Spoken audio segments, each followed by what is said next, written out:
Don't try to sneak into your room like that. I know what you've got behind your back. Records. More new records.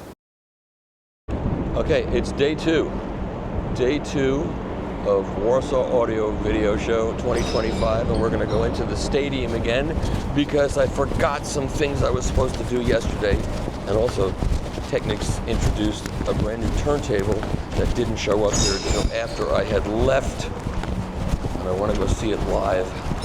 So that's where we're going right now. Thank you. Day two, we get a lot more consumers. So let's take a shot this way because you'll see a lot more. All right, now we're going to go to the Technics room and see this new turntable that was brought in and shown yesterday after I had left.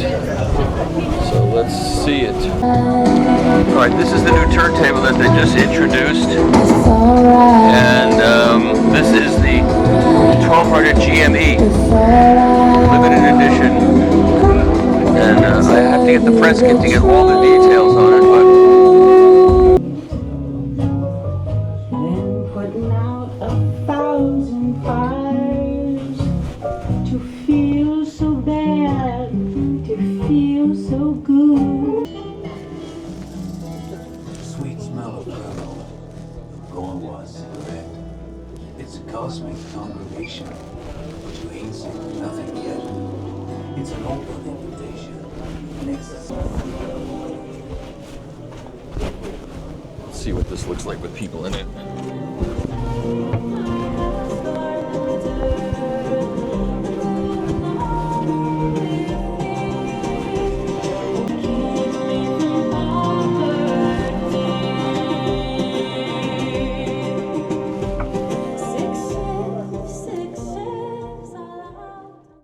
Like last year, there's one woman looking at CDs, and everybody else is looking at records.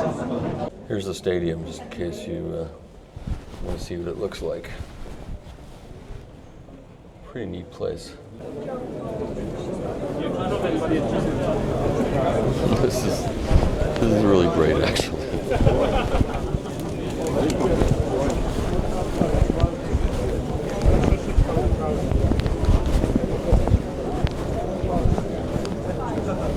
Okay, let's see what they got going on here. Even though we've done this before, give me a 2-minute walkthrough, okay? Okay, this is the Oneros room, and this is the Oneros loudspeaker. It is a carbon fiber monocoque with 2 10-inch Taiwan composite bass drivers, 2 3-inch Dyneema composite mid-range units, and a diamond speaker. It is a reflex enclosure with the port tubes behind these grills. That sums it up, Bert? Yeah. And it took you like 3 weeks to figure this out and build it? 9 months. 9 months, okay, like, From start to finish. A child. Yeah. Has it behaved itself? It is my baby. So, we can offer real wood veneer on the carbon cabinet. Oh. Now, veneer will only bend in one direction.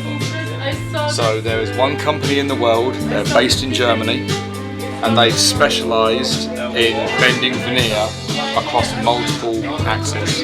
And what they do is, every 1/8 of an inch, they slice the veneer. They then back it on a fleece, which means it can go this way or this way, and then they put it on the cabinet for us. And it'll stay that way? It won't peel off after 5 years? This took 4 guys 2 weeks. So that must add at least a couple $100 to the price of the speaker, right? Oh, yeah. Yeah. But they even managed to keep this lovely sharp line. Yeah. And they can do it with any veneer. So this is just a matte finish. Yeah. And then this is the extreme. This is crystal over white, which is the Rolls Royce colour. Wow. It's a 4-stage paint system. Beautiful.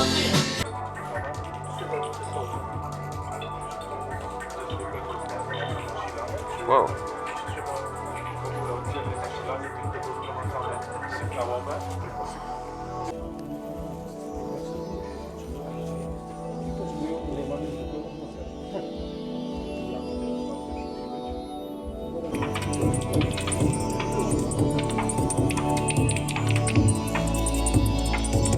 Is that the seat? Yeah, you can. That's the best seat? Yeah. I'll take it. Definitely.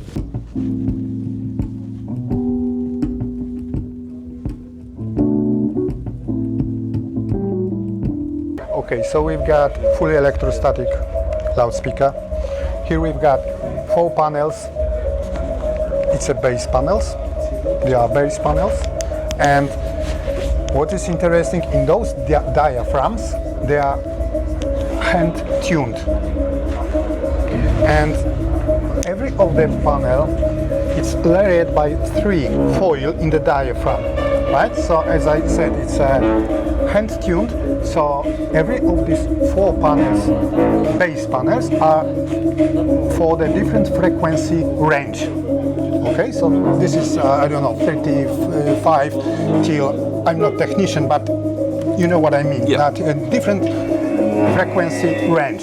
So we've got, this is the mediums, 3 panels, you can see divisions here. Yep. Here we've got the highs and super highs, we call it brilliance. And by changing the tension on the... Take a look. So this is the completely mechanical correction of the super highs and highs. So when I'm moving this, so you can see that this is moving. So this is moving out or pushing down the one of the membranes of with the foil. So the foil is coming close to the metal panel, right? So that's why we are going to get louder, but by 5 dB. Oh. 5 dB. So, but this is not. Is it just this distance that's making the difference? Yes, Not changing the tension. The tension, but not change the music as it is. I mean the frequency. Right. Only the dBs, right? Volume, yeah. So take a look. I will show you something here. Can you see the film? Yes. And take a look. Oh yeah. Okay? Yep. So it's going closer. So it's going louder. Okay.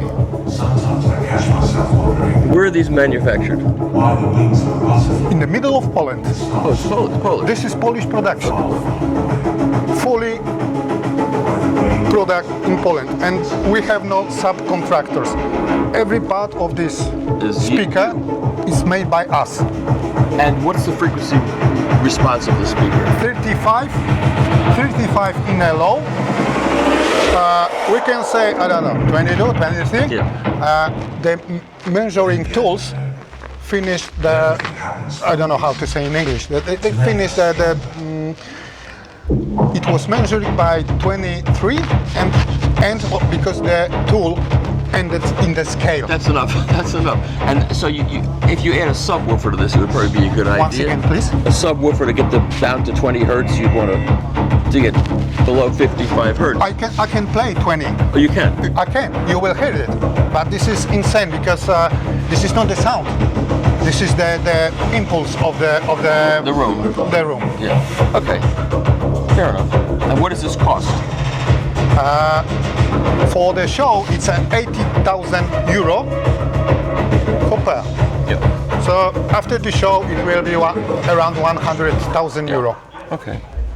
And are you the designer of this? I'm the designer on the shape and the brand. And before you designed this speaker, what is your background?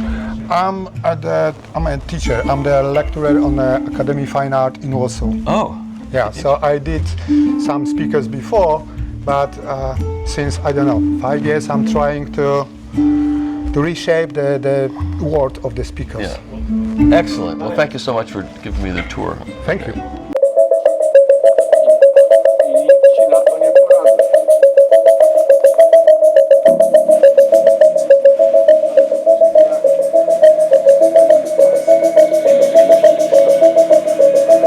There's the snake oil part, the snake oil.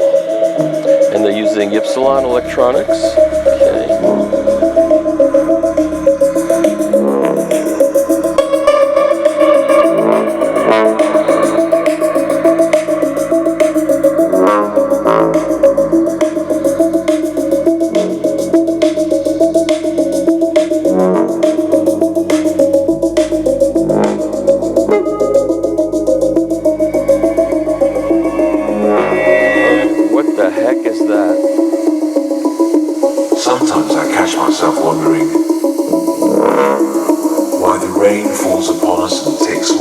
shopping.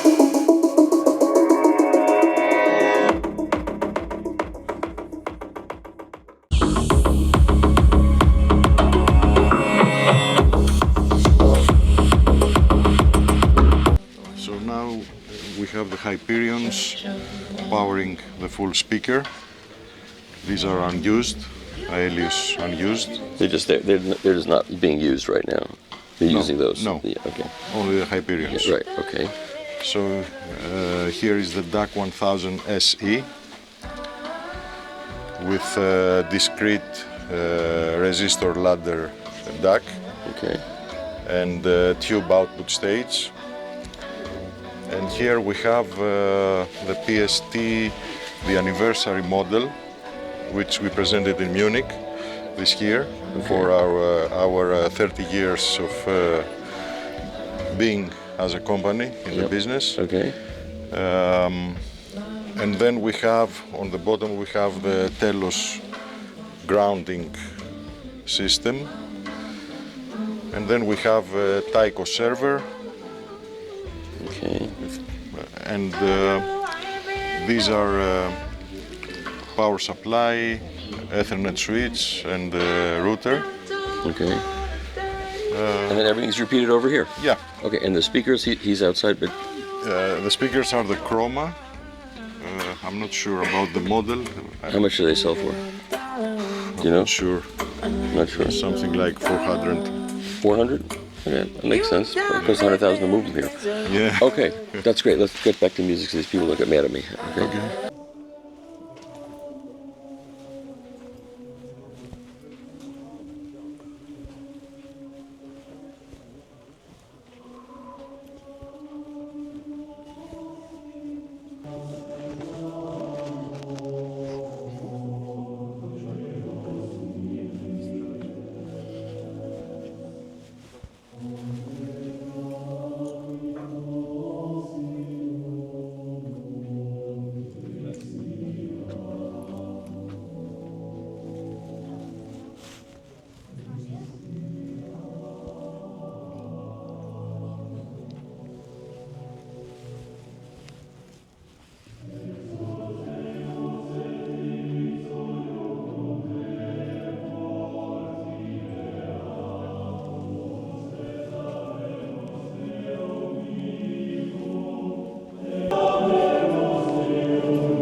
Okay, now we're going to start the Sovietsky Hotel route.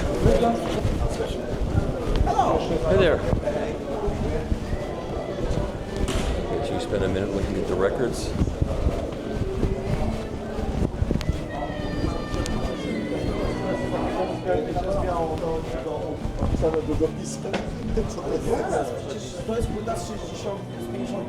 This guy always has good records. Hey there. All right, I'm not buying any records. I'm just walking through because I don't need any more records right now. But sometimes I'd be looking through all this stuff, but I'm not doing it. And there are great records here. These are Chad's records, but I mean, you don't come here to buy Chad's records.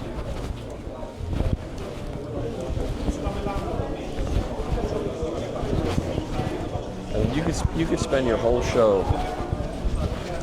You could spend your entire show looking for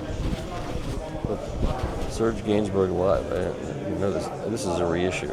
Back to Black. Okay. Okay, I'm looking. I shouldn't be looking.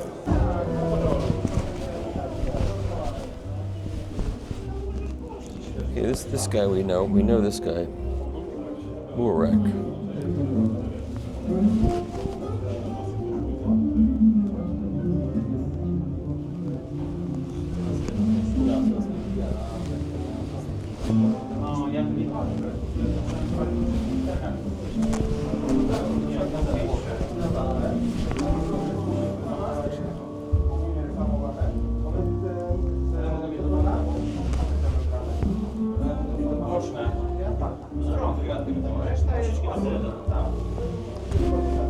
You can see where a lot of these speakers come from. This is like Franco Serblin's kind of vibe. It looks like he's using good quality drivers, and I bet you the prices of these things is reasonable.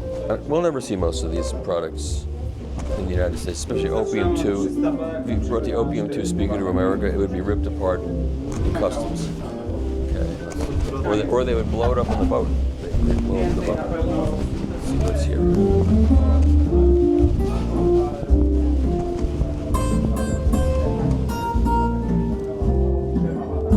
Cars, watching the taillights of going home cars.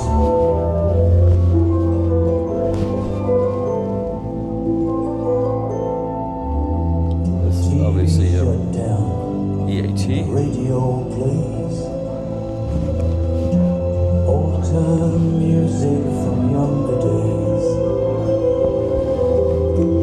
Phone up a DJ, ask him to play a tune.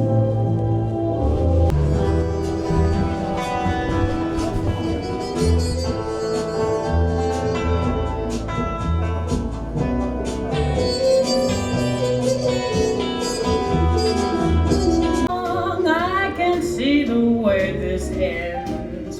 He's going to turn me down and say, can't we be friends? Never again. Through with love, through with men, they play their game. And wonder why.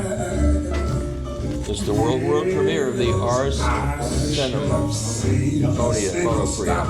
Okay, first time. Wanna flop.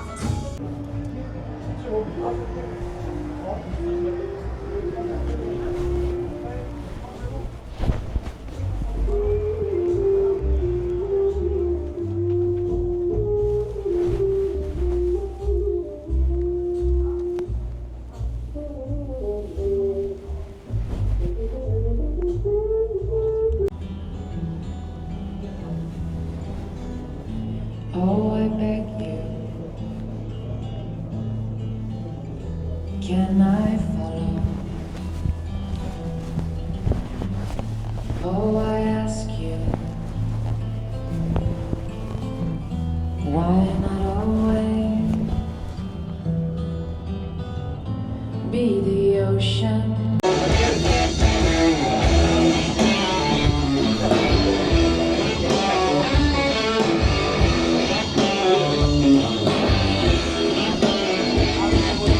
Of the gift, I was friendly with the guards, so I never had to witness what happens to the heart.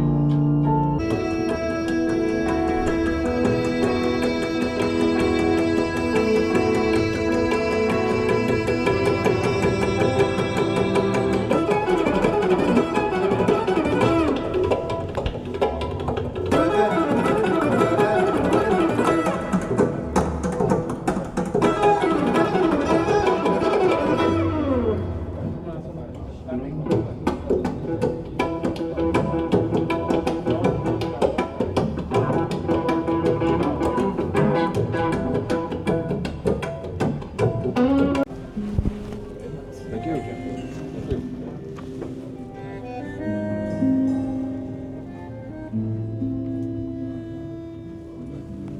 We've been doing talking about open reel tape have been based on the premise that you have to be like someone who owns a vintage car.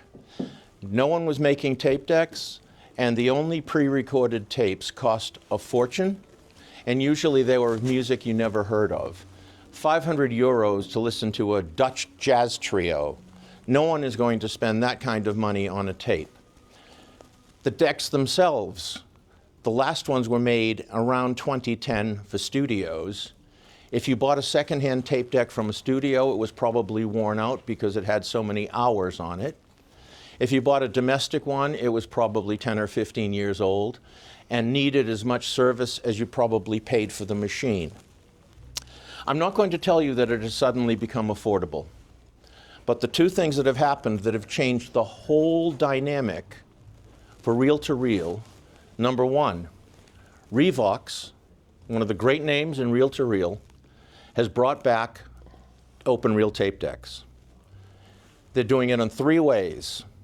Number one, which they've always been doing, or recently, is you can bring in send in your own deck, any Revox, but mainly the B series, and for a fee, they will bring it back to factory spec. If you don't already have one, they are refurbishing B77s.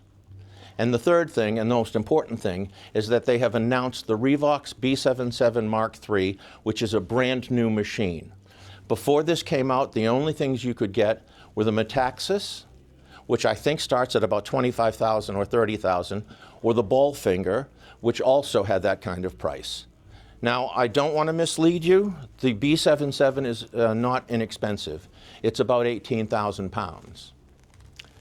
If you buy the refurbished machine from them, as opposed to supplying your own, Roger, I think, are they charging 8,000 for the rebuilt? Yeah, for the rebuild. 8,000. Now, with all due respect to Revox, I just checked on eBay today, and I found 10 B77s for under 1,000 euros. So if you are here because you're fascinated by reel-to-reel, which I hope you will leave wanting it, you can get into the game for as little as 200 euros with a little TIAC, a little Akai machine. The only thing you need to beware of is you must know someone who can service it for you.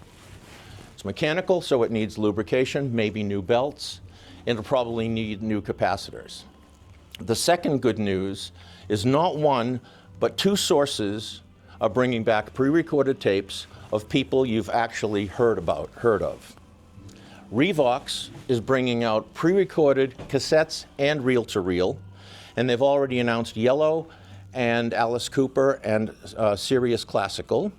But the big news that had everyone excited who is into reel-to-reel is Rhino Records from the United States, which is the reissue wing of Warner Brothers. We're talking huge, has just announced two tapes.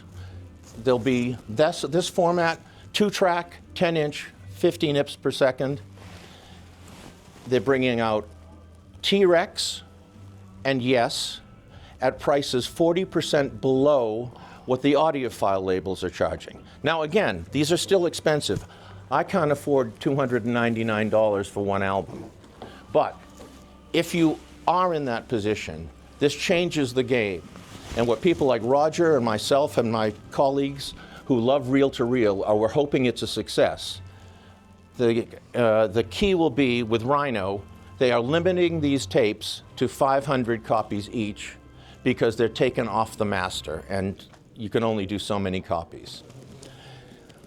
For those of you who haven't been to these demos before, I like to start off with a tape that is nearly 70 years old. Now, I have been obsessed with open reel tape now since 2017 when I had an adventure in Japan. And my mentor, the late Tim DeParavicini, who is the world's leading expert on reel-to-reel, let's put it this way, he serviced all the machines at Abbey Road. He serviced Paul McCartney's machine, and he serviced David Gilmour's machine. Tim was the tape god. He played a tape for me in Tokyo at the Hi-Fi show on a domestic recorder from a company called Denon. And it was a band I know inside out because I've got 800 copies of their records, and it was a tape of the Beatles' Sgt. Pepper. And I had never heard it sound like that. Now, I had owned a couple of tape decks, but I had put them away in storage because as a reviewer, I have to review with equipment that you can find in the store. If I'm reviewing a new cartridge, it's no point me reviewing it on a turntable that's out of production or a phono stage that you can't get. So I didn't use reel-to-reel tape. But it was so vastly superior to everything, CD, streaming, vinyl, that I went crazy and bought 2,500 old tapes off eBay. I can't afford those now, so you can blame me maybe in part because the price of the secondhand tapes, which stopped in 1985, I'm talking about major labels like Atco, Capitol, Decca. They stopped making these tapes in 1985 because the cassette had come along and CD. You go onto eBay or any of the selling sites, and now you will pay 30 to 40 pounds for a copy in good shape. When I was buying them, it was 30 tapes for $100 because no one knew, well, no one wanted them, and no one knew what they had. You would have someone, their grandfather passed away, they found all these tapes, they didn't know what they were, they didn't even have a machine to test them, so they would go on eBay as untested, and I was prepared to gamble because I wanted these so badly. I now have a library of 1,500 tapes, all pre-1985. Roger has kindly allowed me to bring in a tape called Quiet Village, which dates from 1957-58, and it was from the era when stereo started. I think I'm probably the oldest person in the room, but if you can remember, well, thank you, Michael, you've got a couple of years on me. By the way, one of our guests here is Michael Fremer from the Absolute Sound and Tracking Angle. In 1956, 57, 58, stereo was a new thing. Everyone who had music in the home had mono, which was one channel. You now had left and right, which gave you width. So you had these crazy things like steam trains going across the stage, ping pong balls going back and forth. But there was a genre of music which we now regard as easy listening or loungecore, where you had the most professional orchestras in the world, but adding sound effects. And we're just going to play the opening track from Martin Denny's Quiet Village. And I want you to keep in mind that this tape is nearly 70 years old.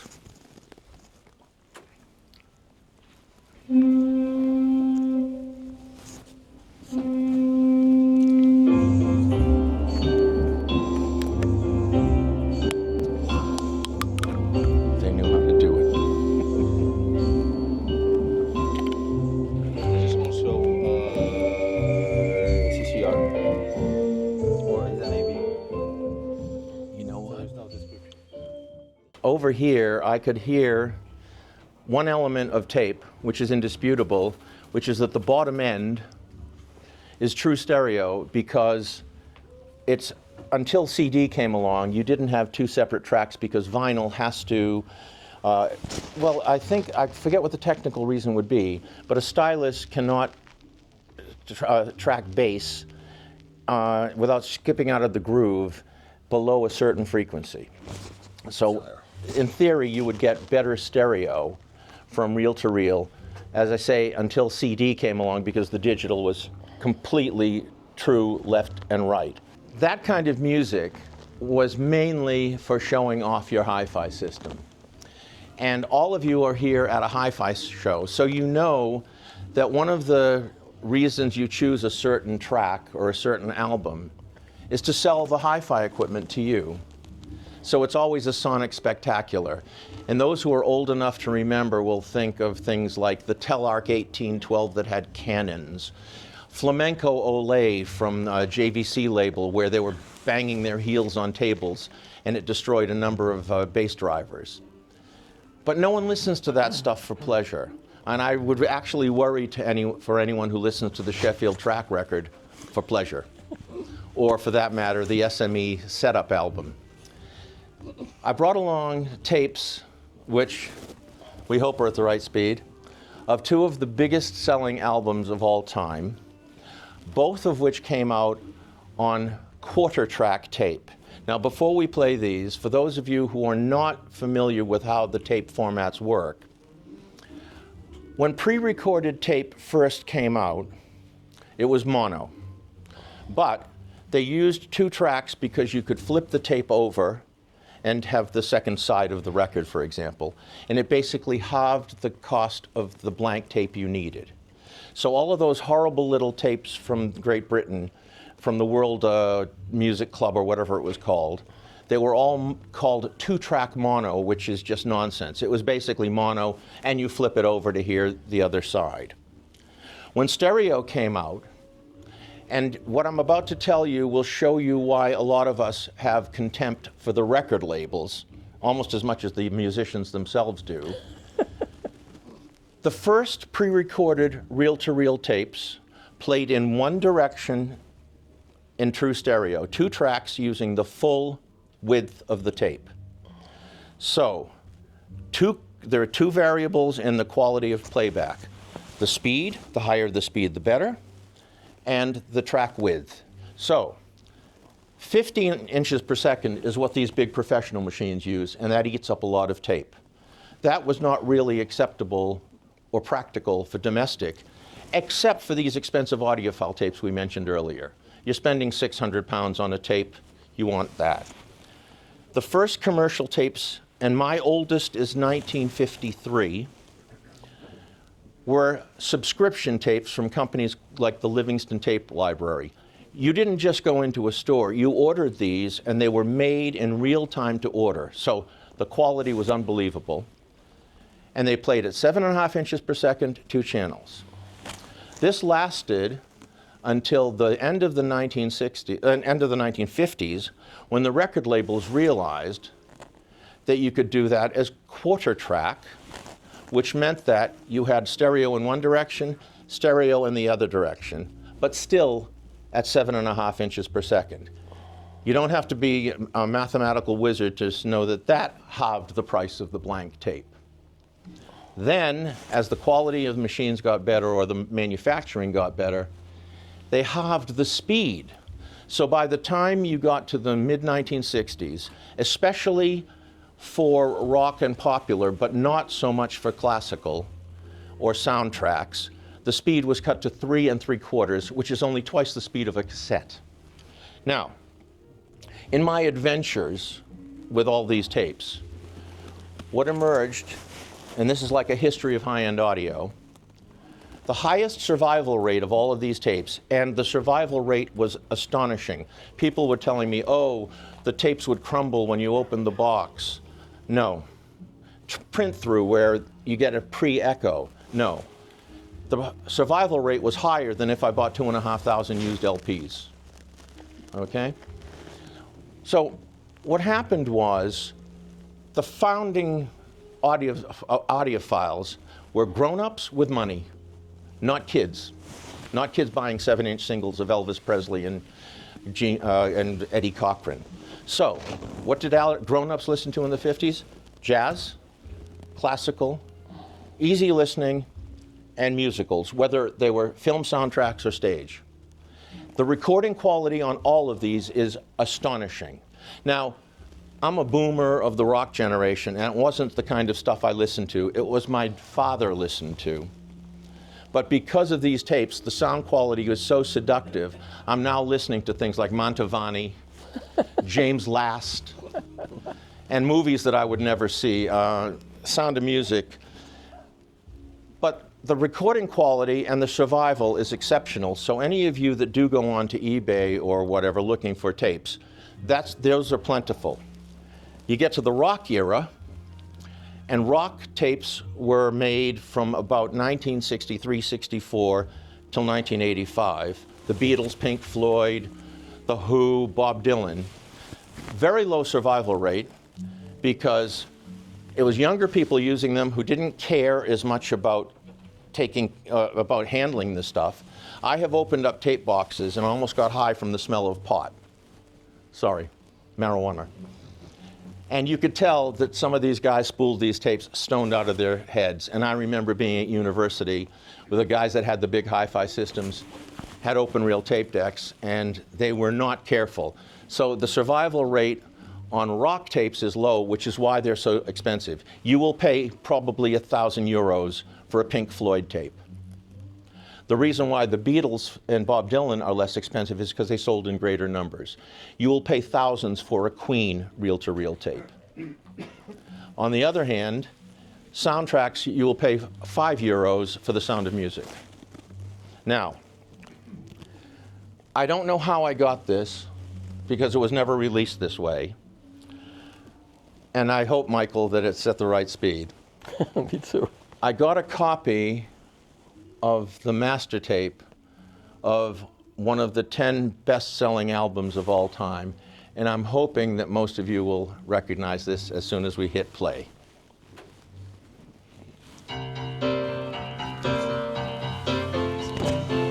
Michael said okay.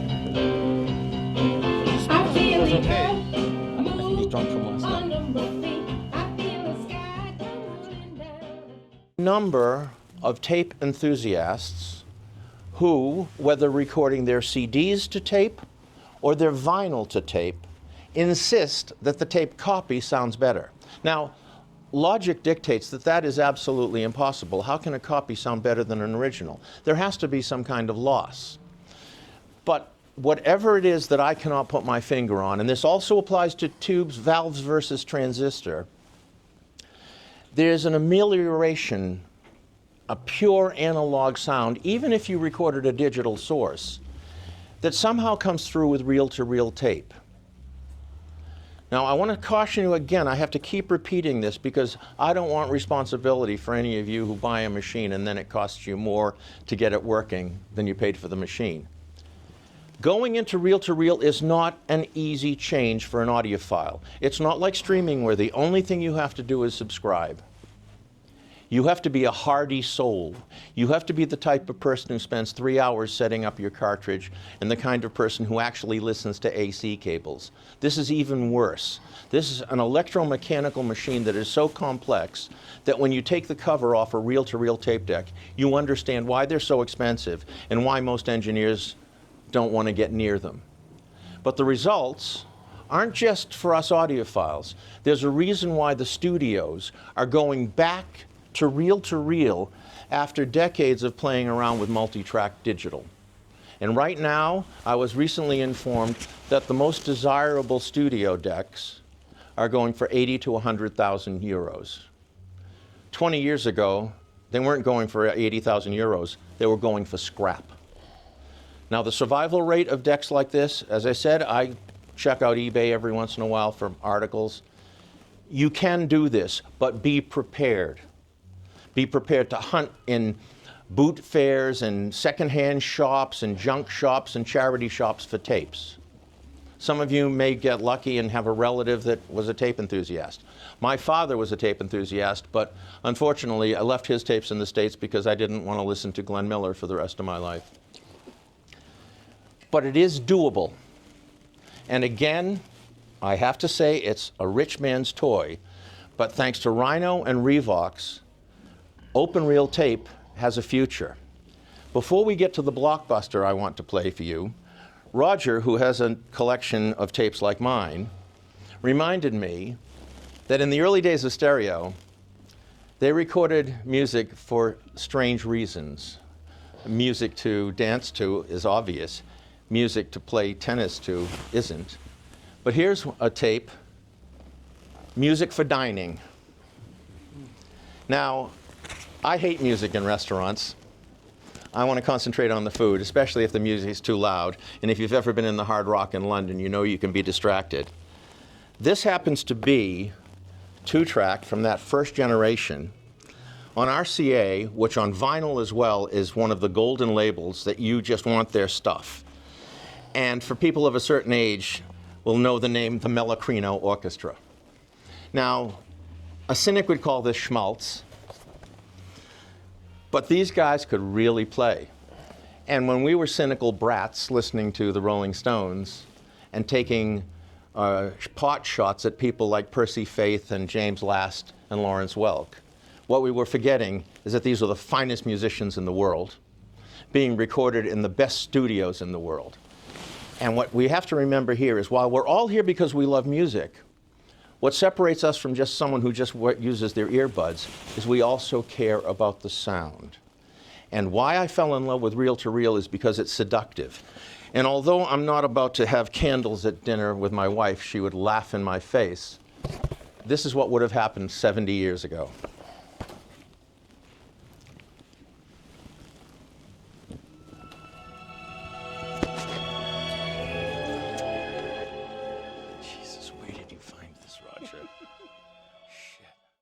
I have no idea how close this is, but I know that this escaped from a studio. So it's probably better, well, I know it's better than my quarter-track version. I think every one of you will know this music, and I think every one of you love this music. And we're going to play a couple of the tracks. And I want your reaction because I am quite certain that most of you have this album. I'm not accusing you of being as old as I am. I'm older than the tapes you're hearing. But it's that big a record. And no, it's not Sgt. Pepper, which I used in the previous demonstrations, because it was the Beatles' Sgt. Pepper that got me hooked and has since cost me a lot of money in tape. By the way, I should tell you, I recently purchased my 10th tape deck. Fortunately, my wife does not look into my listening room. But I have tape decks that can play every single possible combination you might come up with for reel-to-reel tape. We all set, Roger? Here we go.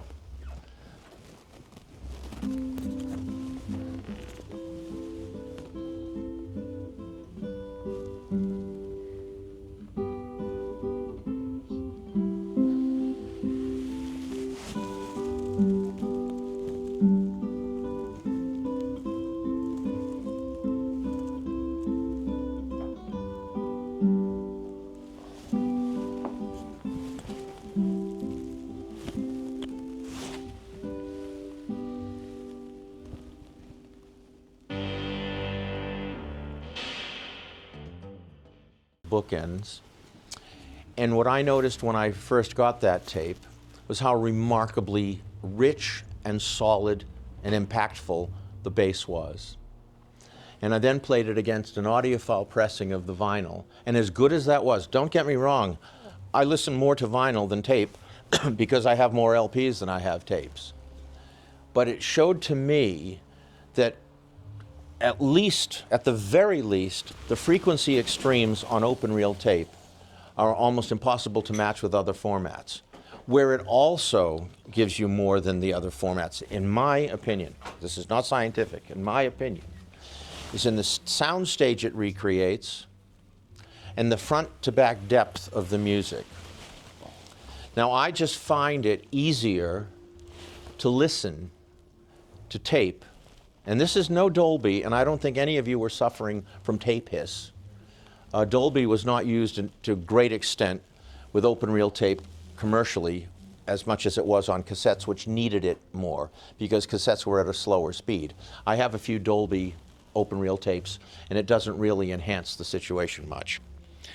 But even with music that would be considered aggressive or bright, I find it easier and more palatable with reel-to-reel.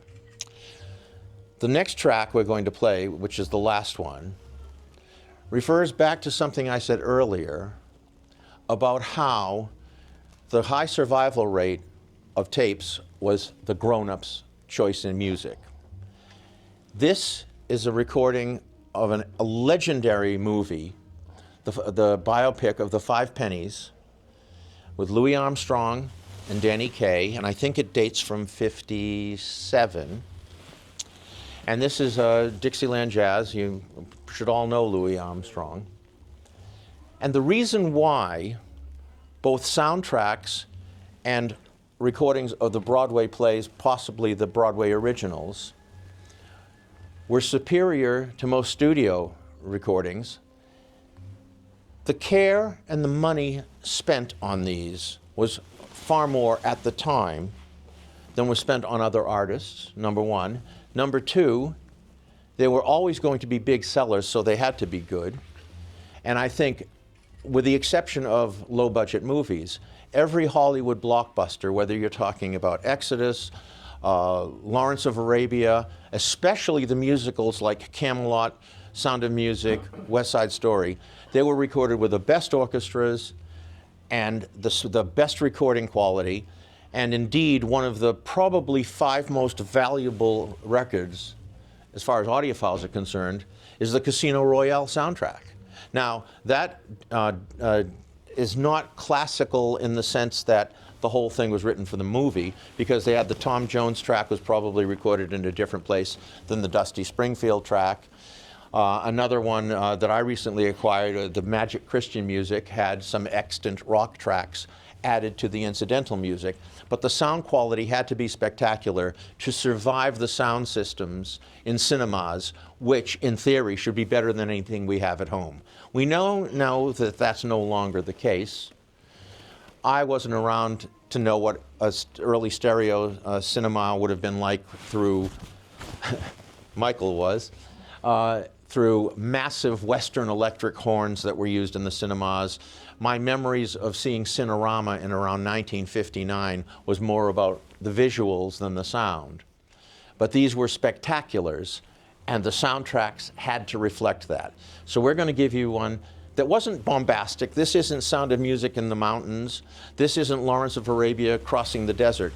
This is a jazz club. And this is on DOT, a now forgotten label. But the recording quality they had on everything I've got on that label is as good as anything from RCA, Mercury. I don't even want to ask Roger how much he paid for this. Okay, so we're now walking, I'm walking with Ken Kessler. Hi, Ken. Hello, Michael. We are walking back to the Radisson Sobieski, which has seen dramatic improvements in its physical appearance over the past decade. Definitely. At one point, it was multicolored. It was this all. It was kind of like a multicolored. I don't know what they were thinking of doing, and it was always called the Radisson Blue, but it wasn't blue. And now they've got that blue dome on the top there. I think it looks very, very classy. And I don't know about your room. My room was beautiful. Yeah, fantastic room. When we first started coming here, they were like communist 50s. Yeah, type, exactly.